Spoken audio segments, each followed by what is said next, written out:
Rusty Loudermilk has sent in 10 reasons, because we did a video last week, or a question last week, Yep. about Jim Crockett Jr. and why basically JCP fell apart. I'll be very quick here and running through it, but I want to pick up on number 9 out of number 10. So, the Watts purchase was a payment in the range of $33,000 a month. Now, these are all reasons why Crockett went out of business by 1988 in his spendthrift ways. Number 2, Crockett purchased 2 airplanes with 2 full-time pilots on retainer. Number 3, Crockett got a lease on Dallas's office after Watts' purchase while still having an office in Charlotte too, which we think we may well have talked about, in fact. Number 4, Vince blocked Crockett off most of pay-per-view, we talked about. Number 5, guaranteed contracts way before guarantees were the norm in the business. Number 6, purchasing of dying territories. Number 7, developing the wrestling network for syndication and ad sales that never came to pass. Number 8, taking Starrcade out of Greensboro to Chicago, which really hurt their business. We could talk about that at some point soon. Number 9. In fact, let me ask number 10 first. Say number 10 first. Same staff in Charlotte without adding any new staff, even though company was expanding nationally in the country. But number 9, Dusty Rhodes, self-centered booking. Now, I've also talked about Ricky Morton about this. He's very adamant that Dusty had his people he wanted to push, and Ricky and Robert were essentially too popular without Dusty's intervention or getting the rub off Dusty, and he was jealous. So Dusty is a booker and sort of getting in his own way in that sense. Let me, I think that Charlotte office, they progressed on this in the wrong way. I don't know why they were trying to take over dying territories anyway. Hang on a minute. What happened? I'm here. What did I do here? I'll pause. Okay, sorry, slight technical glitch. Carry on. Nearly called you Dusty then. Dutch. Yeah, Charlotte is it's an interesting look at how you kill your territory from the inside. They saw that Vince was taking over the country, and Vince had a totally different business outlook on the wrestling business. And I think that they were trying to take over territories and try to run the territory like it was before. The house show business was basically dead. They were going off. WWE was making their money off their TV. They were selling their show as a show, where I think Charlotte was still trying to almost work under the, the commercial arrangement of it's a, what do they call it? Infomercial. It's a infomercial. And that killed them. They wanted to send me to Florida, and I've covered this before. I said, I'll go because what are you going to say? So when it come time to go, I went the other way.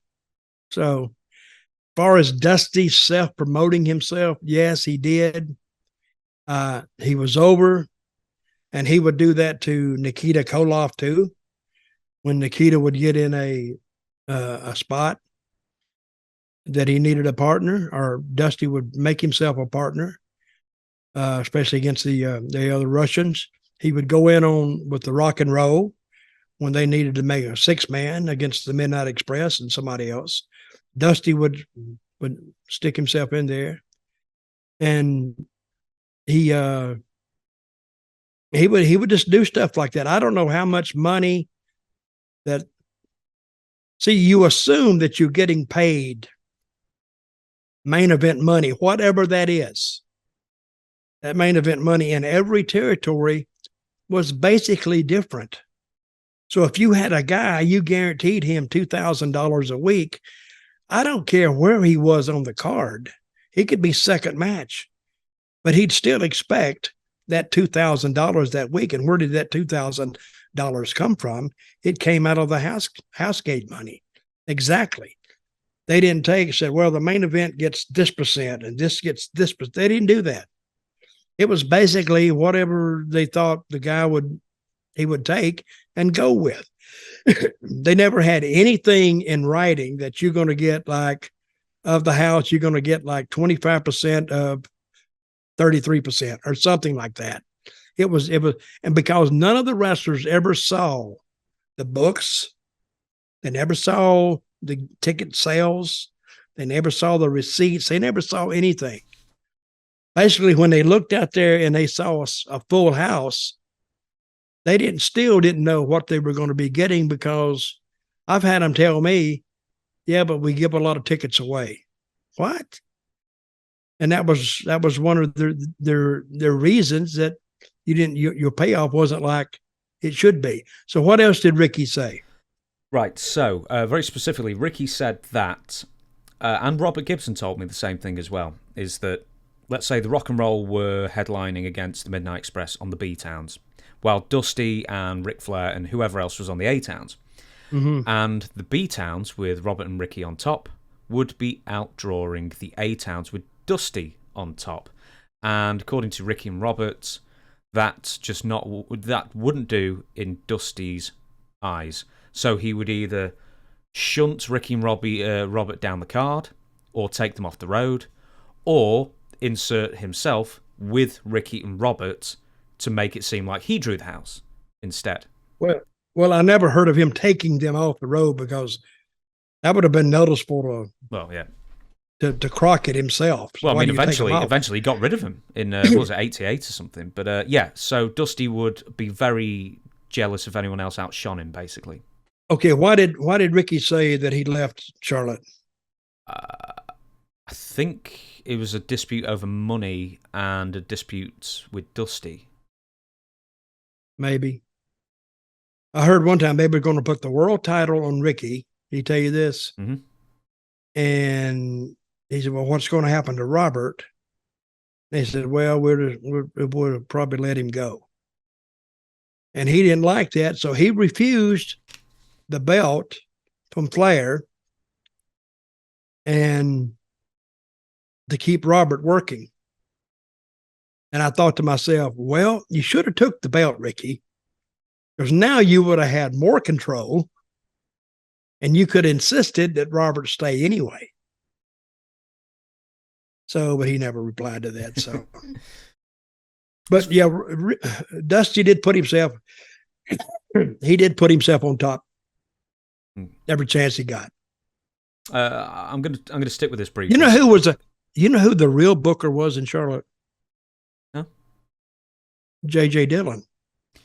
He was the assistant booker, wasn't he? But was he really the one doing all the legwork? He did all the legwork. Dusty would go in there and said, here's the main event, or here's the two main events.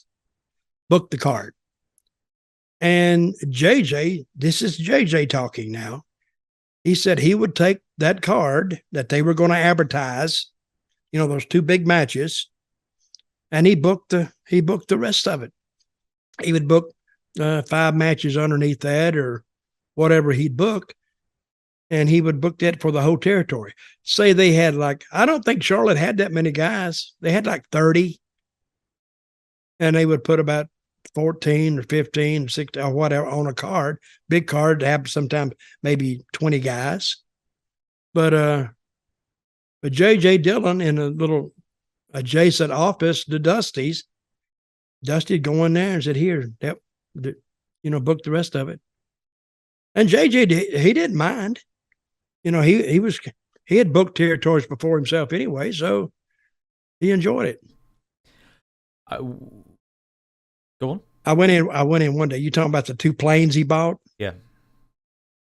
I don't know if he bought 2, but I guess he may have. Yeah, no, there was meant to be the main one, and then supposedly the other one called the Jabroni Jet. Yeah, well, I didn't mind which one I was going to be on. I just didn't want to drive. I remember I went in one time, and, if you didn't fly, you'd have to drive. And it was somewhere way up in Virginia. And I went in there and I said, JJ, please, get me on that plane somehow. He said, I don't know, it's full. I said, oh, come on, man. Dump somebody. Just get me on there. And I don't know if he dumped anybody or not, but I made the plane. And I was happy as hell to make that plane. I sit back there and let's go. And I was ready to go. Did you have to pay? Did you have to pay for the plane out of your No, all free. No. That was one thing about Crockett. if he could have kept that up and kept drawing, it would have been a great place to work if you didn't crash a plane. But that hadn't gone down. But I enjoyed working in Charlotte. To wrap it up then, where do you place and why Dusty Rhodes in the pantheon of bookers? What were his good points? What were his bad points? Well, Dusty, I think, was good at creating stories, but he was also the best at creating stories that surrounded him. See, he was such an engaging, intriguing figure. He would get over, but his matches couldn't go that long. I mean, a 15-minute match for Dusty was kind of a long match. So that's why he surrounded himself with guys like the Rock and Roll Express, like Magnum TA, like Nikita Koloff. Those guys like that. Jimmy, the Garvins, and he would surround himself with those people that could put time in and were very, very entertaining to watch. And then after he pieced all that together underneath him, then he'd go to the ring and he'd blow it off. So I got this cough. I've had it for like 2 weeks. I'm dying. So, and where do I place him in the pantheon of bookers? It's a good word, that. I like that word. The pantheon. I like that. I would say I've seen a lot of good bookers. I would say Jerry Jarrett I learned the most from him because he booked in advance of himself. Even Lawler was a good booker because he would book like what's presented to him. Like he would take over in the summer from the winter and the summer from Jerry Jarrett. But when the fall came, screw that. It's football season. I can't be dividing my attention on booking a territory that I own and watching NFL football. Ron Fuller, who we had on not that long ago as our guest, good booker. Eddie Graham, good booker. Eddie Graham was so good that I remember other bookers used to call him and ask his opinion. That's how good he was. That's another call. I'm sorry, folks. But I would say those 5 right there are probably the top. And you can put Bill Watts in there too. He was very good too. But the rest of them, damn, I'm dying. But the rest of them, there we are. I got you back. Well, they were fly by nights, a lot of them. And like I said, anybody can be a booker, but to be a successful booker takes talent.